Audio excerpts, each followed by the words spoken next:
Hello and welcome to Springboard, a virtual university. My name is Albert Okran, welcoming you on behalf of Team Springboard led by Comfort. This is your most inspirational show and a point of convergence for the greatest minds.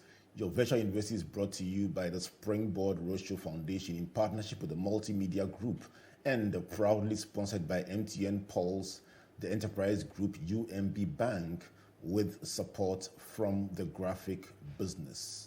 So we've been traveling this journey in the engine room with frontliners from various fields, trying to unravel what goes on behind the scenes and what you will not find in any publication or interview. Just getting them to open up about that part of their lives you don't find anywhere. We've had some very amazing interviews so far, and find them on my YouTube page, Albert Okran. Today with me in the engine room is a dreamer and a doer. Gwyneth Gyimah Addo left her job in a high-profile bank to start her Senta in the trunk, or what they call the boot, of her car in 2009. 11 years later, after several awards and accomplishments, she is now running what is the market leader in the hair extensions business, and a brand that is relevant across the continent. Gwen, good to see you. Thank you so much, Albert. It's a pleasure to be here. It's been a long time coming, this conversation. Can you imagine? But thanks for making time to be here. Thank you. So we try to unravel, unpack, understand what you do and what goes on behind the scenes. And for many people, Hair Center will be probably the big billboards that they see on the Springtex Road, here, the magazines, the big shows at the International Conference Center, etc., etc. Yeah. But for me, I go way back several years. You come from a very entrepreneurial family, and for the benefit of those who may not know, the daughter of the entrepreneurial legend Alan Gyimah, were the seeds of entrepreneurship sown in your childhood? Yes. Absolutely. You know, what can I say? My dad was somebody that earlier on, he's always inspired us. He's always pushed us to believe in ourselves. So I remember when I started work at the bank, everybody was kind of surprised because here was a girl I started trading when I was very young, maybe about 10 years old or younger. Trading? Yeah, trading. So I would put powder milk, in these little... No, it's not powder milk, milk powder. Milk powder. Trying to make it sound bougie. So I'll have these, in these little bags of bread. Those rubbers where the breads are, Right. inserted. So I would have them, tie them up, and then take them to school and sell. And anytime my dad brought some brownie ware that I thought was interesting and didn't fit me, I take it to the school to sell. So earlier on, I was somebody that was always passionate about trading. So at the bank, I knew, even though I could do what I was doing well, I knew there was a greater calling. Just looking at you, were into frontline banking, sales, customer service, frontline roles? Was that what you were doing? No, I was at back office. I was in corporate banking. I was a credit analyst. So analyzing, companies to see if you're creditworthy. Right. I'm surprised because I would have thought that for somebody as outgoing and as vivacious as you, they'll put you in the frontline roles where you meet with customers. No, I was in corporate, but that was the heart of the bank, so I was very happy there. Did you love it? I loved it, absolutely. I learned so much. I mean, Albert, I'll tell you that one of the reasons why the hair center is the way it is because I've leveraged a lot on my experience from the bank. Okay, customer service is the way that it is because we had a lot of training with, in terms with when it comes to corporate banking, we had a lot of training and that helped me a lot. Would you be one of those who advocates that if you really want to grow a big brand in your small business, one of the benefits would be to first work in a corporate environment and understand how they work? Would you say that was a good foundation for anyone seeking to build a big brand? Okay, it's a great foundation, no doubt about that. But I don't want it's not cast in sand and stone, okay? Because our works are different. What we get exposed to shapes what we become. There are people that have built successful businesses who didn't work in corporate organizations, but they are doing very well. So basically, it depends on the individual, your mindset, your disposition, your purpose. What do you want for yourself? And who are the people that inspire you and equip you with the skills needed to succeed? Some argue that the kind of skills you need to start a business are not the same as the ones you need to grow it. And so very often the entrepreneurial mindset that starts the business turns around to itself destroy the business after a while, because you still want to do something the same way you did them when you were starting. And now that it's grown, you need structures, HR, and if you're not familiar with them, they become almost like an infringement on your rights as the founder. What would you say to that? Okay, so first of all, Albert, we need to establish a vision before you start that business, and which around here we don't do that. First, we don't do our due diligence. The second is that we don't have a vision. Where do we want to go? A lot of times, we live in a system, and we have to be very honest, mediocre. The standards are very low, okay? So you do something small, and then suddenly people start hyping you and saying, wow, you're out there and you're doing so well. So if you're not careful, you're going to go to sleep, you're going to have this premature sense of arrival, and you're not going to push on. And so you would realize that you will have this little success and think that, wow, I'm okay. And you will not understand the need for you to incorporate certain principles if you intend to scale.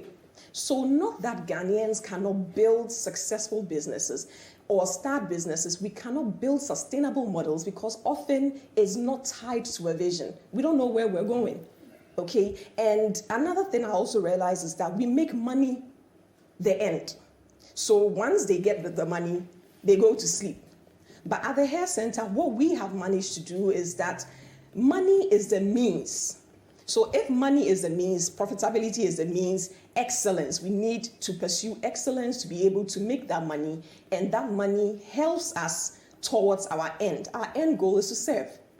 And our success has leveraged heavily on the fact that we're not focused on making money, we're focused on serving, we're focused on making people happy, women confident, and that has been the greatest blessing to the brand. I love the word blessing, because people don't often use the word blessing to describe their businesses.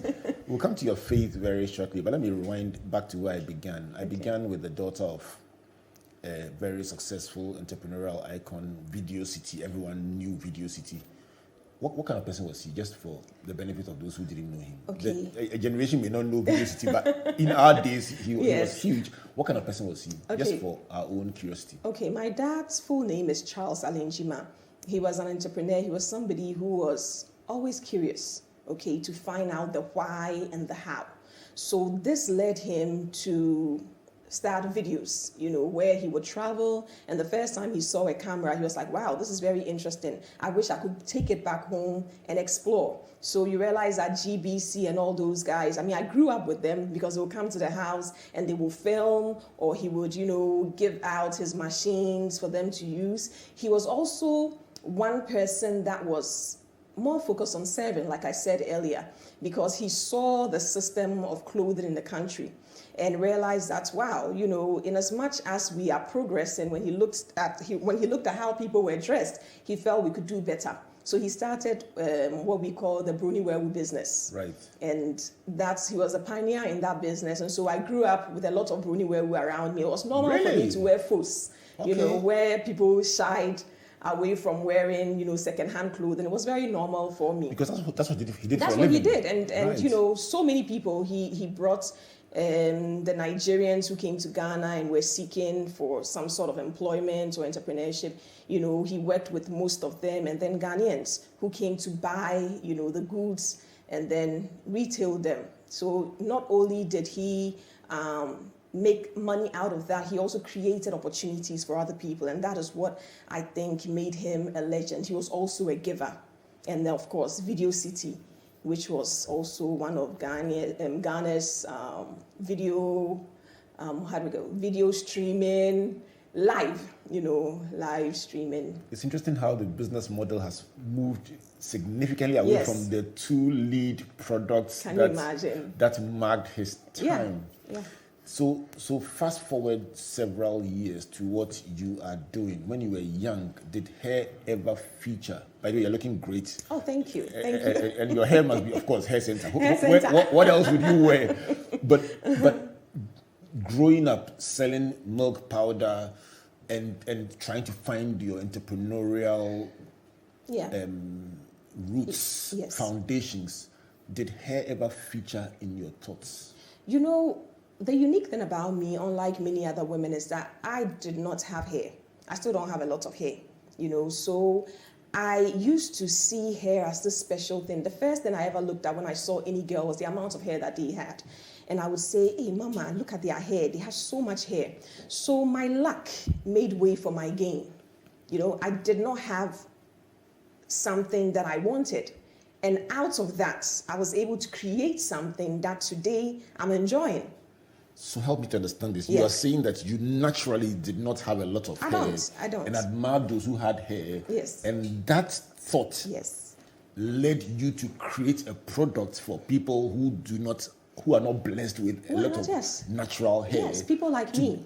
To be able to wear it. To wear it, you know. So for me, getting into hair was not about, you know, just any business. It was about a need that I had to fulfill for myself and other women like me who were going through issues. And then, of course, other women who also want to change, because we women like to have options. So there are women that have a lot of hair, but they want to, you know, every now and then switch to something different. So we provide that need. But more importantly, the bedrock is to solve a confidence problem for women that are just like me. Let me ask you, Gwen, would you say that when business is about meeting a need you can identify with, the chances of success are higher? Absolutely. You know, there was a philosophy, my own philosophy, I call it the gap and the need philosophy. You see, as entrepreneurs, we're flying drones all the way up. And as we fly those drones, we identify gaps. And when we come to the ground, you know, we tell somebody that, wow, do you realize that there are these specific gaps here? How is it that it's not being filled? But in as much as we identify those gaps, it's very important that we align those gaps with the need. And that's where the problem is. So we will identify gaps, which in this case are opportunities, but the opportunity has to connect with the need. Other than that, it's just going to be something that is going to be admired, but you're not going to get the engagements that you need. And you say the two things that you try to solve are the need for confidence and the need for options. Yes. Tell me about options. Options of hair. Yes. Okay. So can a person look like, for instance, a Greek today, California person tomorrow, Philippine? Just help me to understand. Okay. I'm very curious. Okay. Help me to understand what options means in the world of somebody who does hair extensions. Okay. Walk me through it. Options. So first of all, you need to understand the fact. The fact is that man is insatiable. We get one thing, we want something else. And so this was also a unique opportunity for me. So how am I going to leverage on man's insatiable need? By providing options, because, you know, intrinsically we all know who we want to become and how we want to be perceived. So somebody would, we have different themes, that we sort of place on the hair. So we have the corporate hair, which is for somebody who wants to look like this very serious corporate woman, this power force. So we actually have gone ahead to name some of these products against what you intend to be perceived as. Really? Yes. So if you want the power hair, we have the power hair. If you want the corporate hair, we have corporate hair. So folks, you are seeing on your screen different types of hair and their captions. So you know, just so you know, yes. This is news to me because for me, hair is hair, and I have none. I have, just for full disclosure, for those who are listening on radio and not watching on TV, but I have no hair. But you are saying that just like you wear a shoe with different colors, with different intentions, high heel, low heel, flats, you're saying hair is like a cap you can literally take and put on. Yes, you know, you can throw it on because you see, it's very simple for us. You need to understand the customer. The customer is coming to you because they want a need that needs to be fulfilled. So instead of you making the customer burn mental calories, deciding what should I go in for. Simplify the customer journey mentally. They are driven by how you are able to emotionally connect with them. So we connect to them emotionally by simplifying, the way in which they shop. So if you want corporate crazy. hair, You actually are crazy. and it works. No, it works. Let me. You see, last week I recently had an interview with Janet Sunko Mills. Oh, and yes. she mentioned, among others, that in different jurisdictions, your work or the cultural philosophy of the people may require you to look differently from how you would look in another jurisdiction. So, for instance, in a particular country, looking a particular way, slim, is the way to go. In another place, looking like a powerful force, what you call power hair, is the way to go. So she described a situation where body weight had to be adjusted in a different jurisdiction. But you are saying you don't have to go to that extent. Your hair could do it for you. Oh, your hair, no, she's right. She's correct. In this case, I like to be specific. For hair, yes. But if it has to go with, because I don't see the connection between hair and, the way... I'm just talking about the hair part, the philosophy of hair. You're saying that you can look a particular way in the morning and look a different way in the evening. I love, you can do that. But I also love consistency personally. Okay. Because... every time that we live our lives, okay, perception is being formed about us. Outsiders are forming their own perception about us, and of course they are also listening to what we say about ourselves. So you can decide that this morning you're going to wear a straight wig, and then this evening you're going to wear something curly or whatever. But usually I advise that you're a little bit consistent. Just the fact, just because it's not your hair does not mean it has to look like it's a wig, And I think that's our uniqueness. In as much as we sell hair extensions, we sell the hair extensions that you can own and say, this is for me. This is by me. Because if you look at somebody like me, I didn't have hair. So in as much as I want to wear hair extensions, I don't want to wear it and, flip over in the evening. I'm wearing this. No. I want to stay consistent and make it natural. Let me cross over to a very uncharted area of this conversation. For somebody of faith, you believe very much in celebrating who God has made you. Absolutely. Would you, by any stretch of imagination, say changing your hairstyle is a departure from what God gave you? Okay. So first of all, I'd like to say this. The success of Hair Senta is because God is a part of our business model. Right. He's incorporated there, and it works. And as Christians or as children of God, we also need to understand that God is more interested in what is happening within us. What is happening outside of us, we live in a world where we get exposed to so many things. But at the end of the day, if a wig, wearing a wig or wearing, something that does not affect, because we have to be careful what's, how do I even say this? Wearing a wig, that will not hurt anyone. I don't see how that will sort of shock circuit your blessing from God. Right. Or make you less Christian. Right. I don't see how that. So you still would wear this? Oh yes. And celebrate. And celebrate the goodness of God. You see, because hair, I sell human hair. I don't sell synthetic hair, which is plastic that has, I sell human hair. Where does human hair come from? It comes from God. So we are doing God's work. Really? Yes, the raw material is from God. I've not heard of any company that has been able to manufacture human hair. You cannot do it. The same way that they cannot build humans, they cannot manufacture human hair. So human hair is God's work. And that is why it's successful. This is Springboard of Virtual University. I get to hang out with Gwyneth, Gyimah, Addo, the CEO of Hair Senta. Started her business in her car boot in 2009, and today, several years later, has built a brand that has crossed over into Africa and is a leader in this market in human hair extensions. Just trying to understand how the little girl in the iconic entrepreneur's house journeyed into a bank and then came out and started her own business and built what has become today a very visible brand. Gwen, let's just go back again to entrepreneurial foundation. So let me explore the part where you walked away from the bank. Was it difficult? It was difficult. Why? I think because of the relationships that I had built. It was difficult because I had fear of the unknown. What is going to happen when I go out there? But then I had what Pastor mentioned today, and it was very interesting. I had the strength and the courage within that even though I don't know what is out there, I am convinced that I am going to make it work. I remember when I started, those emotions and that fear materialized because here I was and nobody was entering the store. I'd gone to, first I started selling from the trunk of my car from 2008 up until 2012. So whilst at the bank, I was still selling. I would go downstairs, break time, and then show them the stuff. And then on weekends, my mom would also go around because I'm tired and go around to salons. So in 2012, by God's grace, when we were able to get our own shop, I thought that was it. But that was untrue. It was a fallacy. Because a lot of times people think, if I have that store, then that's it. It's not.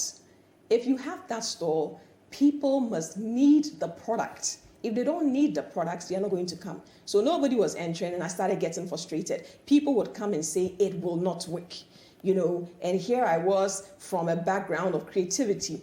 And so my branding was very strong. I was focused on paper bags. People would come, what's the need for a paper bag? And I said, well, the need for it is that it's part of our visibility strategy.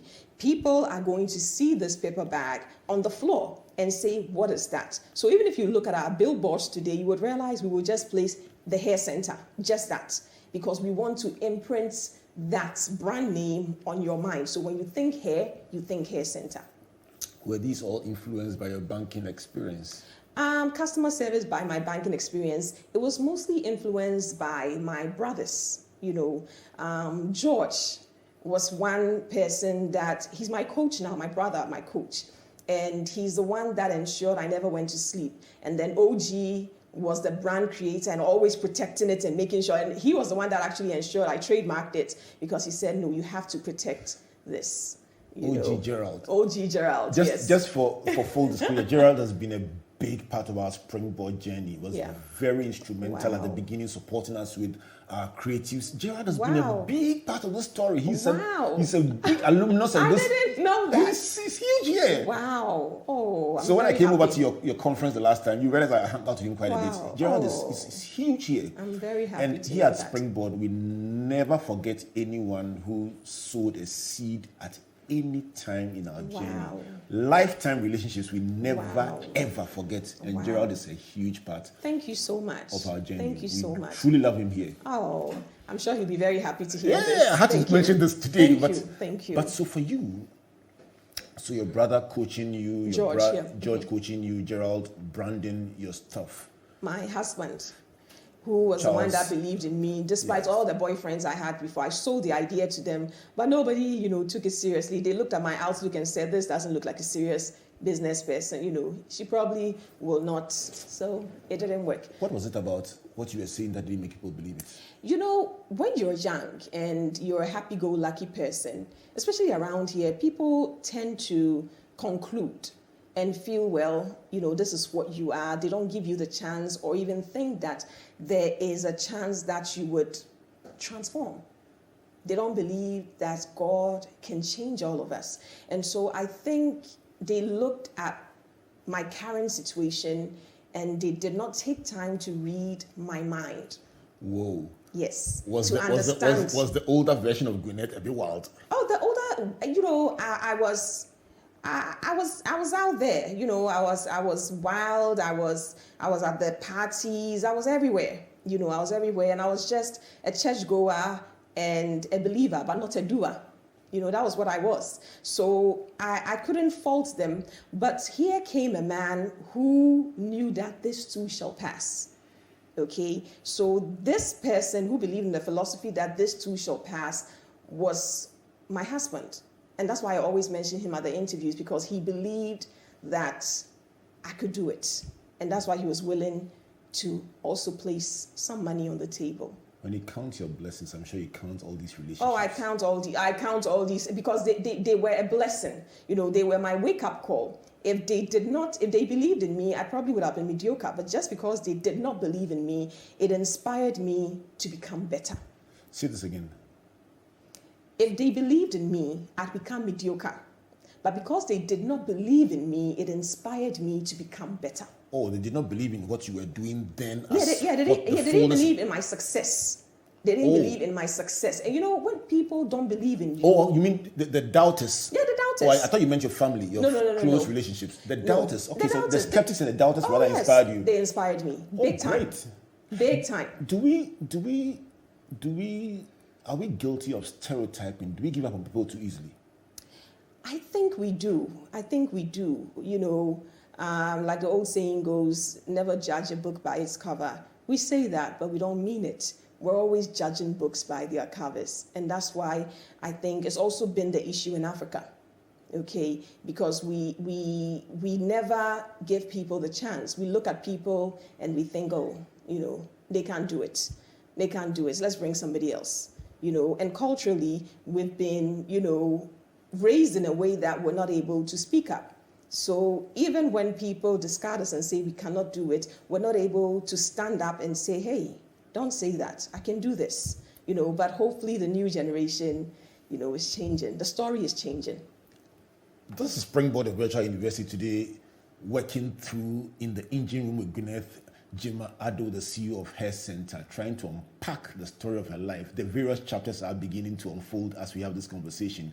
We'll go for a brief break and pay some respects to our sponsors, MTN Pulse, UMB Bank, the Enterprise Group, and of course, the graphic business. Talking of which, on page 18 this Tuesday, you will find this full story in print and online for your continuous consumption, if I may use that word, because these lessons are edible, they are visible, they are memorable. When I come back from this break, I'm going to find out from Gwyneth the version 2 of Gwyneth, the African journey, the expo that brings people from all across the continent, and how far that little seed in the car boot has grown to become a mighty tree. Please don't go away. Don't be left out. Download the Pulse app from the App Store or Play Store to mash up all day, every day. You can also enjoy more mashup. Just buy the new Mega Bundle and get 3 gigabytes data, extra 400 megabytes for your social apps, and free MTN to MTN calls every Monday. So go ahead, feel the Pulse on MTN Pulse. Just be. We're good together. Everywhere you go.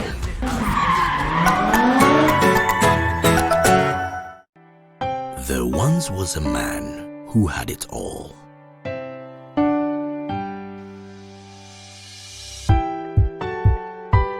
He had skill, he had charisma.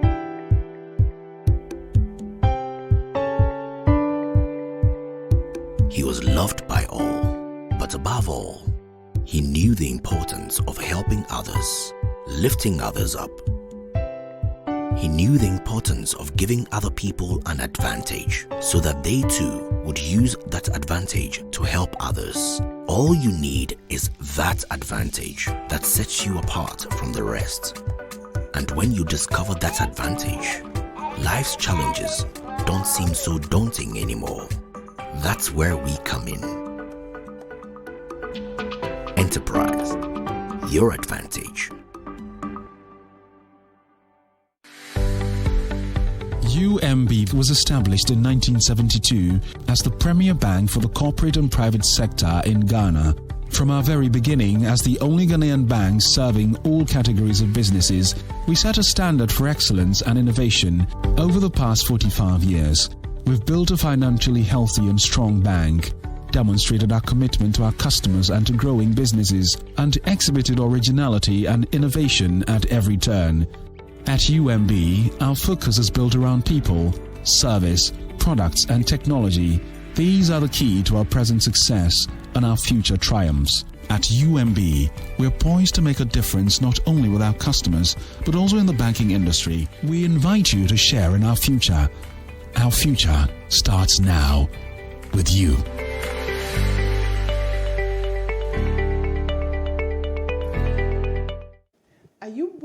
what's on Springboard this weekend, or have you never, ever watched or listened to Springboard? This weekend with Albert Okran. I'll see you.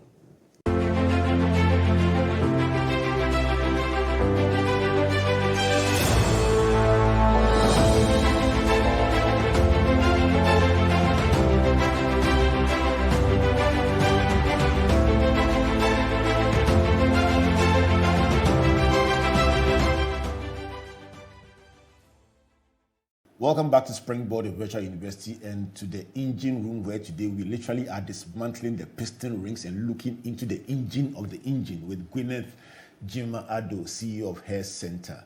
A story that we are unpacking in a very special way. And that's why I love the engine room. It just gets to bring out some amazing experiences you won't find anywhere else. And for those who just joined us, or those who love notes like me, these are the lessons so far from Gwyneth.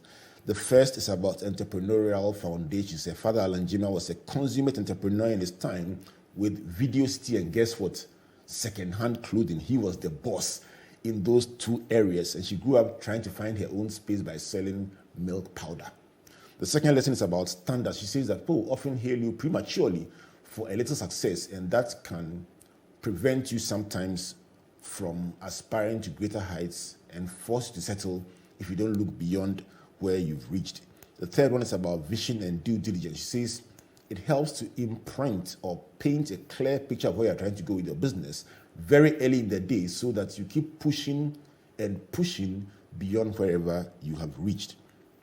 The fourth point is about cash. She says money should not be the end. It must be the means. Excellence should be the end, and ultimately it must be about serving people. The fifth is about celebrating God's goodness. That's my favorite. She says, God is more interested in your heart than your hair. She says, so as a person of faith, she won't wear the hair she wears with pride because it's God's creation. And she says, in fact, at her center, she thinks they are doing the work of God. Very beautiful. The sixth one is about the need philosophy. She says, it's easier to succeed in a business that meets a need that you can identify with. She says she had no hair or very little hair. She still has very little hair. And so what is today Hair Center is actually meeting a personal need that became also meeting the need of many women out there. And the two things they provide: one, confidence, and two, options. And talking about options, she says the fact that there are options doesn't mean you should wear green hair today, red hair in the evening, and then blue hair in the afternoon, one curly, one wild. She says there must be consistency in your image. Paint a clear, consistent image. That's number 7. Number 8 is the fear of the unknown. Walking out of the bank, she was afraid of the potential risks of starting a business from a booth. And she says those fears came to pass because even after she started her own shop, things became difficult, but she navigated her way. We'll find out what she did beyond the shop. Number 9 is very special, about relationships. She says everyone needs people who will believe in you, not the old version, but the future that lies within you. She celebrates her brother Joe as a coach, Gerald as her brand person, and of course Charles, her husband, as her biggest cheerleader. Relationships, relationships, and relationships. Gwyneth, let me move on to your Hair Center show at the International Conference Center. About 2 years or so ago, I was blessed to be the special guest speaker at that one, and I was amazed at the size and scope of this exhibition, with people traveling from different countries to exhibit here in Ghana. Walk me to how many countries were represented and how many exhibitors did you have at the show? Okay, so with the exhibitors, we had a little bit over 100. And then we had people from Nigeria, we had people from the UK, the US, Cote d'Ivoire, Kenya, where else? The Gambia, different countries. I met and interacted with them when we went to the tour. Yes. And this was our maiden show, by the way. Give me an idea about what you sought to do with that and how you pulled it off. Okay, so it comes back to the end goal. The end goal is to serve people. Now, we realized, my team and I, it was Famous Films and then Hair Center who collaborated to bring Hips Africa.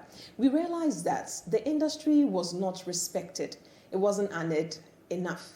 Now, if you look around, there are so many women, there are so many salons around, there are so many people that say they are getting into beauty, but there's really no respect for it. A lot of times people think, well, uko school now also be beauty, but that has changed. You know, people that are educated, people are doing what they do because they are passionate about it. So Hips Africa was basically supposed to give them a platform to become visible, also to teach them how to do business, and that's why we had those classes that were ongoing to sort of educate them that having the business is not enough. You need to study ways in which you can sustain the business. And the way in which it was structured was so attractive. It was just like any show we had been to in the US. And that's why people were so confident about coming to Ghana for that show.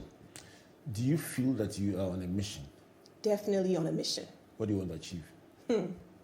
Excellence. Our country is filled with mediocrity. Too much hype. You do something small, you're hyped. So I think we need shows like these, and we need to really push people to do more. And so even though it's a show where we're doing, sort of exhibiting our stuff, the end goal really is to push the industry to a very high level, to be recognized and make our businesses scalable. Help us to understand what you are trying to achieve with the fair, with this mission. Yes. What's the end game? The end game is to project African businesses. We want to make African businesses relevant. We want to inspire them and give them that confidence. My heart has always been to serve people. And so anytime I interact with people, the first thing I ask is, how is business? And that is why, the Leading Senta Foundation was served. We're offering free business strategy sessions just to help people. So really the bottom line is to serve and to get people to that excellent level where their businesses can actually be sustainable. I'd like to explore your African footprint. Give me an idea about your operations outside Ghana. Okay. Whether it's networks you've built or physical presence. Give me an idea about scope. Okay. How scalable has this become? What's the footprint like in Africa? Okay. So for the business or for Hips Africa?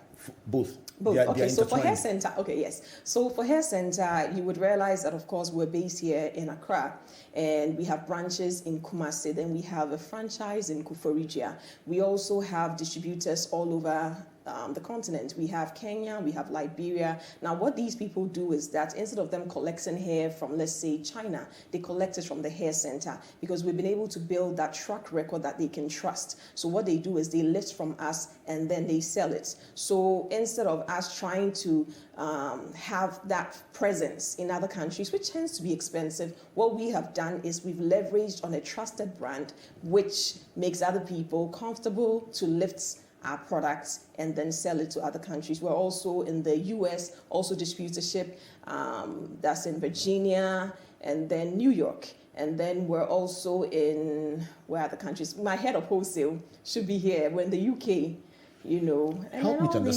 to understand.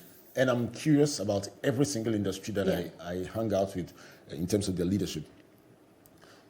Are the needs of women in Ghana similar to the needs of women in, let's say, Kenya, Nigeria, the UK, the US, in terms of hair? Oh, yes, they are. So if you look at the French countries love color. Okay. They love, the gold, the reds, and all of that. But if you come here to Ghana, we're a little bit conservative. We don't want to wear red hair. So back in the day when I did not understand my business, I made the business about me. And that was one of the reasons why I failed earlier. I was lifting products that I liked. You see, and that's the problem we face in this country, where people start businesses and they make it about them. The business is not about you, it's about the ones that you're serving. So you need to understand, what do they need? So businesses that are more interested in the success of their customers are businesses that actually do well. So you're saying that you typically would stock the kind of hair that you would yes, wear? I would wear, and the business was going nowhere. So I go and I'm like, I don't like this, so I won't buy it. I don't like this. So when they come to me, I try to force them and say, this is what is up. This is what will make you. But people are set in their ways. We all come from different environments. You can't force me to wear red if I don't like red. So we need to adapt. We need to understand the market more. Does it require research? due diligence, heavy one, but we don't do it. You know, we think it's about money. And I always say, if it was about money, every rich person, or you know, in fact, any person that is connected to somebody that had money would have a successful business. You know, it's not about money. You need to understand the market. How important are questions? Questions, absolutely important. Questions get you the why. And once you have the why, you're going to know your how. So why do the Francophones wear red hair? Well, they wear red hair because I've actually not really understood it, but I think culturally, there are people that may be, you know, fun-loving, bold. Like I said before, I tend to think we are a little bit on the conservative side. You know, so black is safer. You know, a few of us are daring. But if you fill up your store with what you think is out there, you're going to be in trouble, especially as a startup. You know, you need to understand that you need to start small and start wise. Okay? Now, the wise is relative because sometimes you will get it wrong as a startup. But you don't just wake up and say, because I have this money, I'm going to buy a plethora of, you know, different colors of hair because it's going to work. And then next thing you know, your investment is locked up, which was my story.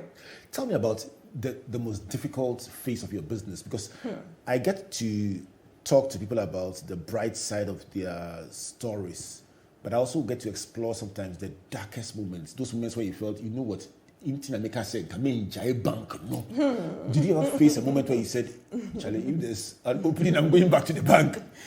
Well, I mean, I never wanted to go back to the bank, no. But one of the things... Like giving up or something? I felt like giving up. Tell me about that one. You know, first when I started, before I even had the store, I'd invested an amount of money into the business. And I selected things that, like I said earlier, I liked. Not things that the market needed or even wanted.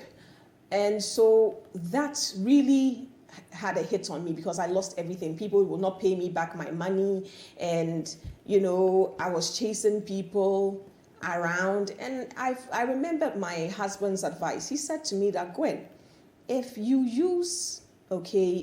start your business by extending credit to people, you're going to use all the time that you should be looking at running your business to chasing people for your money.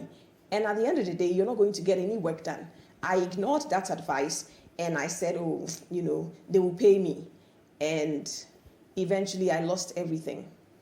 And people will not come to the store. I felt that once you have a beautiful store, that's it. It's not true.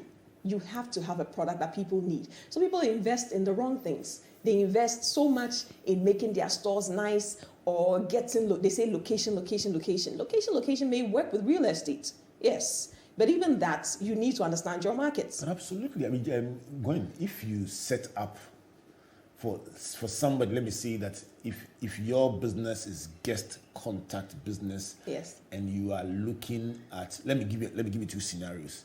If somebody was setting up to cater for market women who walk in to do a certain service, obviously location would mean setting up close to, let's say, Makola, Kaneshi market, where the numbers are. If you are aiming at a certain upper class society, you will go towards an East Legon Tresako, where obviously the demographic that you are looking for resides. If you are looking at students, you want to go a campus location. Isn't location important? Okay, so it depends on what you're doing. Are you a service business or your products? Okay, is it services or their products? If they are products, the products can be moved. Okay, but a lot of times we sit there and have a product business and then sit down and think that people need to come to us. What we need to understand is that if the market will not come to you, you probably will have to move to the market. Or if the market is such that they want to inspect the product before they buy, yes, well, you can move to them. In my case, right, I started a business, don't forget about me. So I stocked hair that was expensive, that aligned with certain, type of people that I believed had that pocket size. And that's why I set up my first location in East Legon, thinking that these people would come to me. They did not come. One thing I did not factor is some of these people actually expected you to come to them, even though they were in that same location that you were at. Right. They believed that they were high enough that you should pack up, close up your store and come to their house and show them your wares. I didn't factor all of those things in. Another thing I forgot to mention was, people, we need to listen to our customers. They would always tell us the truth. Comes to the questions. I was not listening. Right. They were telling me, we want this. They go and I tell my shop girl, these people, they are so interesting. I should go and bring this for what? I don't like those types of things. And I was making it about me again. So they gave me the clues. So for almost 3 years, nothing was happening. I was not even breaking even. How bad was it? Oh, it was bad. You're broke? I was broke and, Angry? I was angry and, the bankers will call me, Gwen, how is everything? I say, hey, it's going well, but I was suffering.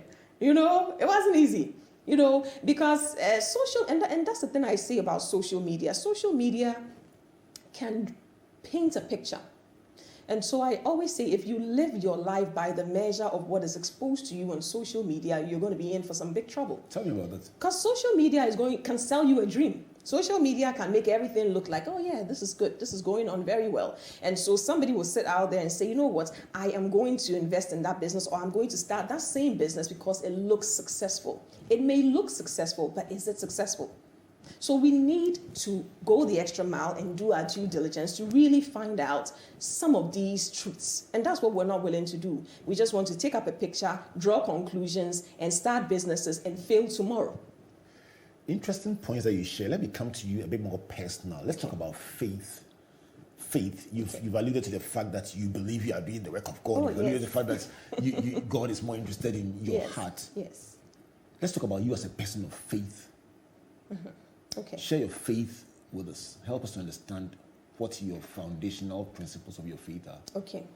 I don't know if I've ever spoken to you about our sales before, but when we have a sale, we have the first person come into the store maybe around 10 p.m. the night before.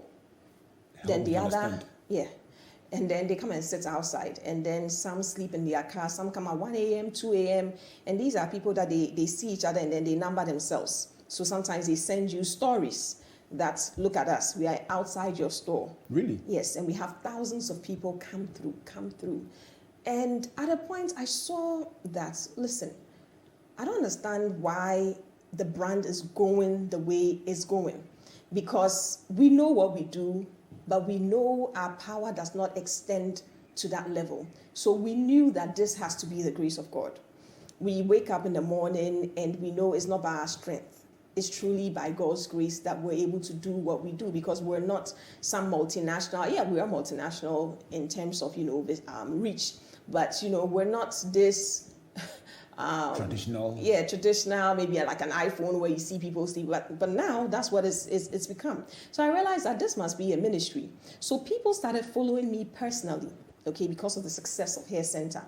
And then I realized that if people are following me because of the success of Hair Senta, following you on social media. On social media, because I didn't have a personal page then. So they used to ask me, what is the secret? What is the secret? And I realized that there really was no secret. Of course, you have to work hard, but we believed that if you trust in God, all things work out together. Are these principles applicable to anyone who's doing a different business from hair? Anyone? Are these principles that you are talking about? Integrity. Trusting God. Okay. Integrity. Tell me about that one. Loyalty, honesty, curiosity. And he tells us to become like babies, if to enter into the kingdom of God. And basically, as business owners, we're not curious enough. We're not humble enough. We lack integrity. And I think the principles that I've learned from the Bible are the same principles that I have applied to my business, and it works. I'm not interested in a quick fix. I'm not interested in taking your money and not delivering. So if you look at the word of God and you look at doing business and doing business effectively, you realize that they are connected. Really? Yes. Let me come to the times when you mentioned that you were very, very broke and going through difficulty. Mm-hmm. Did you find a day when somebody came through either with a solution a breakthrough, an order that you said to yourself, tell this one God sent you. Without this particular order, I would have gone down.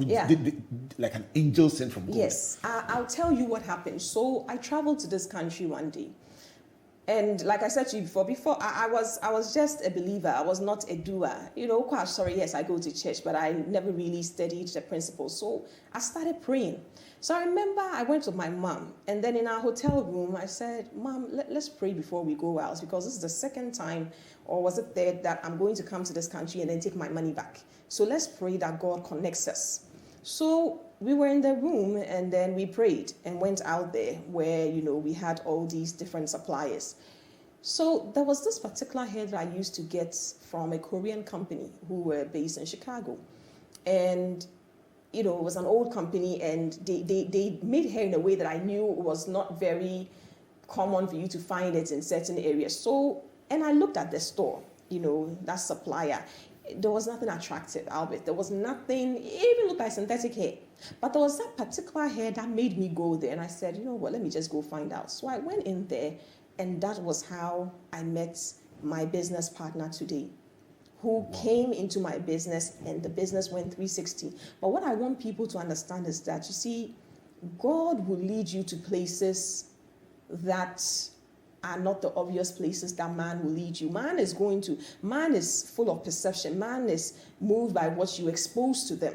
So, you would see a nice builder, a nice supplier with, a fancy building and a car, and say, oh, go there, Gwen is going to help you. But God will lead you to places that don't seem like, the ordinary place or the usually attractive places. And that's where your breakthrough is. Interesting. Yes. And everything. My business took a 360.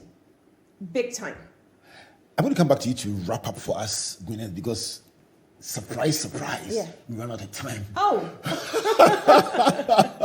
But for some people who are listening out there, you're saying, what's this voice that you're hearing? This is the voice of Gwyneth Gyimah Addo, the CEO of the Hair Senta, a business that has become symptomatic with hair, human hair extensions here in Ghana and across Africa. We've been talking about the Genesis, the Exodus, the Leviticus, the Numbers, and the Deuteronomy of her business, the Hair Senta. And these are the lessons that I've gleaned from this conversation. I've shared them with you earlier on in the midpoint, but I'm going to run them by you again, and let's have a big conversation on social media. Which of these lessons do you say, that is my story? Let's talk about it, and let's see how we can inspire each other to build global brands, African brands, thriving brands. So Gwyneth says her foundations were laid by watching her father, who did business, the great Alan Gyimah, doing business as Video City and then also as a second-hand clothes dealer.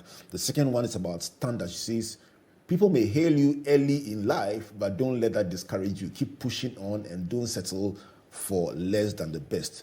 The third is about vision and due diligence. She used that word quite a few times.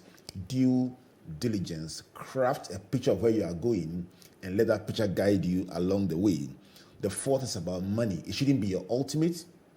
The ultimate must be excellence and serving people. The fifth is about celebrating God's goodness. She says the hair itself is a gift from God, and God is more interested in your heart than your hair. And so for that reason, she sees Hair Senta as doing the work of God. Number 6 is about the need philosophy.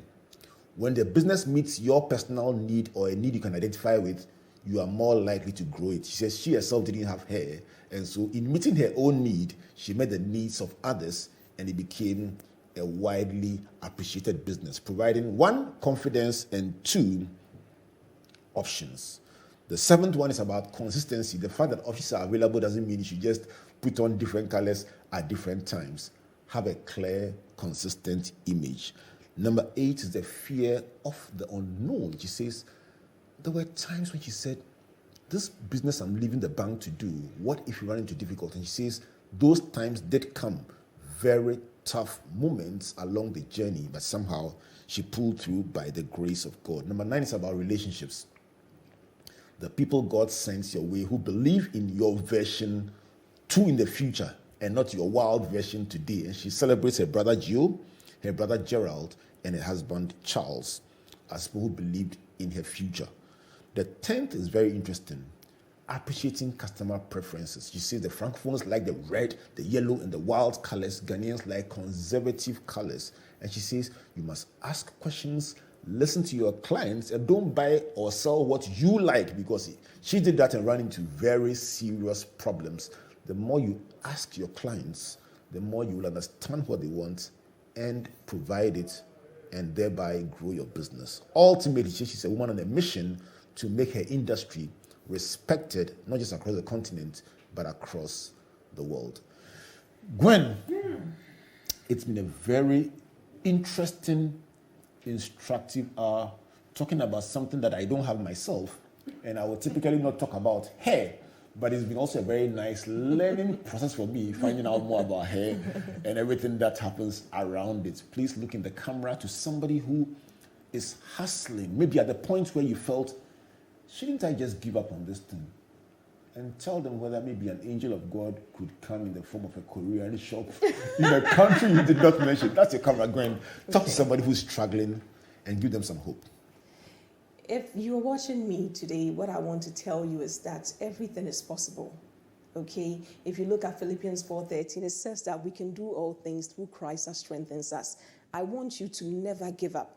Okay? Before that breakthrough comes, you're going to go through challenges, and those challenges are not meant to break you. They are supposed to shape you. So don't give up, please. And the 4 things that I want to leave you is something I picked up from Don Miguel-Ruiz.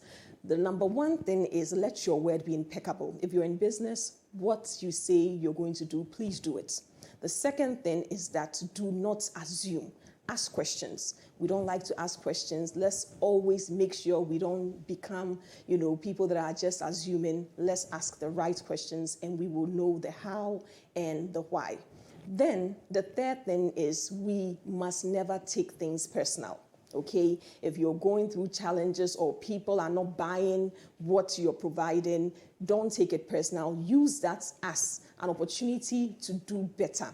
And the last one is that do your very best. We live in a country where mediocrity is celebrated. I don't want you to have that in mind. So instead of you thinking about competition, I want you to have the mindset of dominance. And that is how you will succeed. I love you, and God bless you.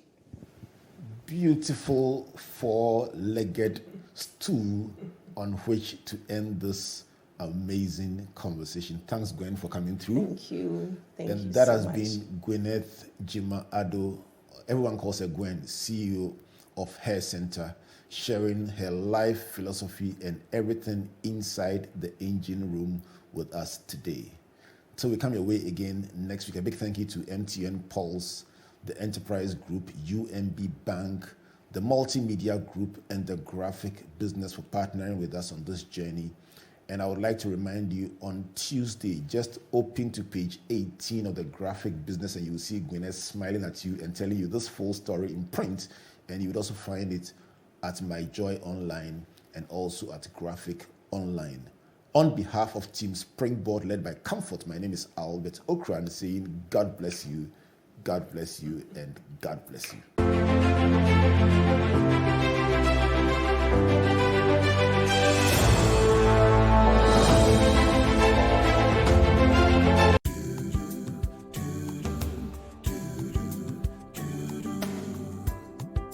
He's a rich